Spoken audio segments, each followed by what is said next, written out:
সকলকে স্বাগতম জানাইছোঁ। অহা 1 তাৰিখ অৰ্থাৎ 1 মে তাৰিখে বৃহস্পতি গ্ৰহে ৰাশি পৰিৱৰ্তন কৰিব। অৰ্থাৎ বৃহস্পতি গ্ৰহৰ গোচৰ ফলত বৃহস্পতিয়ে মেঘ ৰাশিৰ পৰা বৃষ ৰাশিলৈ যাব। আৰু এই বৃষ ৰাশি হ'ল শুক্ৰৰ ৰাশি। শুক্ৰ ৰাশি 12 বছৰ পিছত বৃহস্পতি যাত্ৰা। সম্পূৰ্ণ এবছৰৰ কাৰণে বৃষ ৰাশিত থাকিব। এতিয়া কথা হ'ল কোনকেইটা ৰাশিৰ কাৰণে বৃহস্পতিয়ে লাভ দিব, কোনকেইটা ৰাশিৰ কাৰণে বৃহস্পতিয়ে লোকচান দিব, গোটেই কথাখিনি আপোনালোকক শুনি যাব। প্ৰথম আপোনাৰ যদি মেঘ ৰাশি হয় তেনেহ'লে আপোনাৰ ক্ষেত্ৰত বৃহস্পতিয়ে আপোনাক লাভ দিব। অৰ্থাৎ আপোনাৰ দ্বিতীয় হাউচত প্ৰৱেশ কৰিছে বৃহস্পতি, অৰ্থাৎ আৰ্থিক দিশত প্ৰৱেশ কৰিছে, তো ডেফিনেটলি আপোনাক লাভ দিব।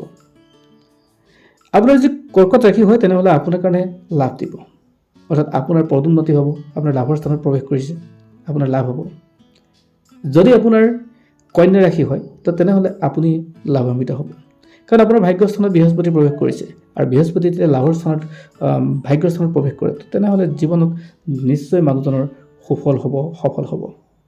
ঠিক তেনেকৈ আপোনাৰ যদি মকৰ ৰাশি হয় তো তেনেহ'লে মকৰ ৰাশিৰ ফালৰ পৰাও আপোনাৰ প্ৰেম প্ৰণয় এইবিলাক শিক্ষা দীক্ষা সকলোতে ভাল হোৱাৰ সুযোগ মিলিব।